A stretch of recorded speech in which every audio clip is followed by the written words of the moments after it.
वालेकुम दोस्तों, रतीअ जी रहण में आऊं अवां जो साॻियो नाशाद रहमली। दोस्तों, थर में कोयले जो निकिरण ऐं उन हवाले सां मक़ामी आबादीअ जा तफ़्सात, इहो हिकु अहिड़ो मौज़ू आहे जंहिं ते तमामु घणो लिखियो ऐं ॻाल्हायो वियो आहे। पर पाण हिते रतीअ जी रहण में मुख़्तसिर वक़्त जो ख़्यालु रखंदे इंतिहाई सरसरी तौरु चंद ताज़ा नुक़्तनि ते ॻाल्हाईंदासीं। सभ खां पहिरियां इहो त कोयलो फितरत जो अनमोल ख़ज़ानो आहे, जंहिंजी खोटाई में घणी देरि थी चुकी आहे। ऐं हाणे जॾहिं खोटाई थिए पई त हुकूमतनि खां इदारनि ताईं ऐं कंपनियुनि खां ठेकेदारनि ताईं हर को पंहिंजे पंहिंजे हिसे ऐं मफ़ाद जे चकर में आहे। किथे मक़ामी माण्हुनि जे मसइलनि ऐं मुंझारनि जो को ख़्यालु न आहे। चंद ईमानदार नौजवान संजीदगीअ सां वावेला कनि बि था त संदन को ॿुधण वारो ई न आहे। के दोस्त अहिड़ा आहिनि जेके तारीफ़ करण ते अचनि त दरिया पार करे वञनि, पर जे तनक़ीद करण ते अचनि था त मुर्गो ॾाचीअ वांगुरु वाटर ते पिड़ कढी बीही रहनि, जंहिं करे तनक़ीद तारीफ़ विच अटकियल हक़ीक़तूं ऐं दलील पंहिंजो मौत पाण मरियो वञनि। ॿियो वरी मसइलो इहो आहे त ख़ैर ख़्वाहीअ सां ई सही कानूनी, सियासी ऐं समाजी नुमाइंदगी जेके दोस्त कनि पिया, इहे थर जी मारूज़ी हक़ीक़तनि जे बारीक नुक़्तनि सां ठुप नाशना आहिनि, जंहिं करे कॾहिं कॾहिं संदन मुतालबा बि मक़ामी माण्हुनि सां मुकमिल इंसाफ़ कंदड़ न आहिनि हूंदा। इहो ई सबबु आहे जो हेसिताईं थर जे कोयले जो केस होश बदिरां जोश सां विढ़ियो वियो आहे, जंहिंजो फ़ाइदो मक़ामी माण्हुनि बदिरां कंपनियुनि खे ई थियो आहे। हिते अणगणिया मिसाल ॾेई सघजनि था। पहिरियों इहो त जॾहिं शमसुद्दीन शेख ते तनक़ीद जा लीका लताड़िया विया, हालांकि शमसुद्दीन शेख जूं चङायूं मदायनि खां तमामु घणियूं हुयूं। हिन जे दौर में ब्लॉक 2 में जेके कम थिया या जेकी कुझु वियो वापरियो, हाणे ईअं थिए थो। हाणे सम्झ में अची वेंदो तॾहिं जॾहिं ब्लॉक 1 ऐं ब्लॉक 2 जो असां ईमानदाराना मुआवज़ो कंदासीं। दोदे भीड़ वारो केस सियासत ऐं लालच जी नज़र थियो, सा बि सभिनी खे ख़बर आहे। गोड़ाने डैम वारे केस खे बि अक़ली बुनियादनि ते न खंयो वियो, जंहिं करे इहो केस हिकु त रुॻो ॻोठड़े जो थी रहिजी वियो। ॿियो त उन केस खे मुर्दे वांगुरु एतिरो ग़ैर लचकदार रखियो वियो, जंहिं करे टेबल टॉक ते अची न सघियो। हालांकि हिकु वक़्तु अहिड़ो आयो हो जो अगरि संजीदा डायलॉग थियनि हा ऐं मामले में मक़ामी आबादी जी शिराकतदारी हुजे हा त मक़ामी माण्हुनि जा कई मसइला मुंझारा मुस्तक़िल तौरु हल थी सघिया पई। पर बदकिस्मती सां पाण वटि जेको बि मामले खे अॻिते खणे थो, उन में ज़ाती मफ़ादनि ऐं अक़रबा परवरनि ख़ातिर ब्लैकमेलिंग एतिरी हुजे थी जो को बि हल वसीतर ऐं इज्तमाही मफ़ाद मौजूदु न आहे हूंदो। इहो ई सबबु आहे जो हाणे कंपनियूं ऐं वस वारा फ़र्द बि चकासे चुका आहिनि। भरियल बंदूक जो ख़ौफ़ बि ख़तमु थी चुको आहे। हाणे हर ॻोठ ऐं उन जे माण्हुनि सां अलॻि अलॻि इस्तिसाल थियणु लॻो आहे।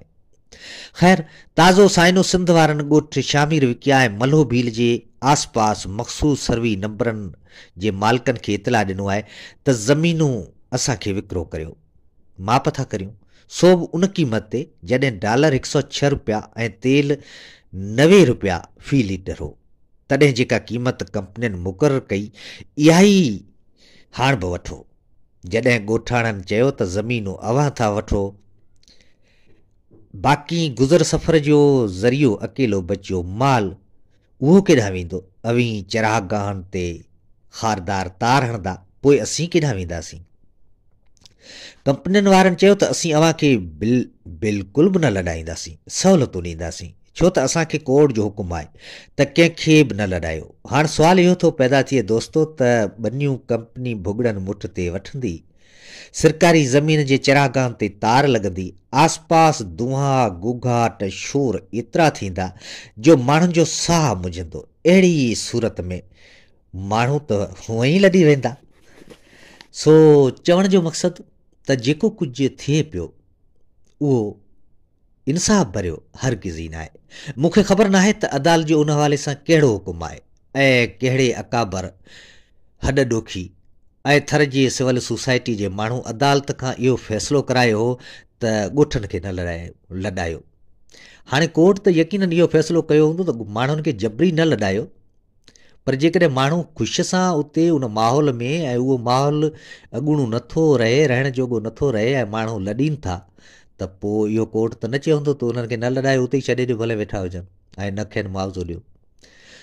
सो उनखां त घटि में घटि शहरी दर्स जो मॉडल या वरी वरवाई मॉडल जा जेके फ़ैसिला थिया हुआ इन्हनि ॻोठनि खे लॾायो वियो या लॾाइण लाइ जेका प्लानिंग थी त उहे त बहितर हुआ।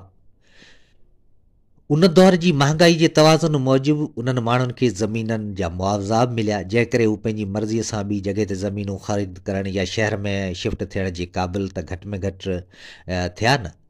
घरनि जा मुआवज़ा मिलिया या खेनि मुनासिब जॻह ते सेट थियण जो मौक़ो मिलियो।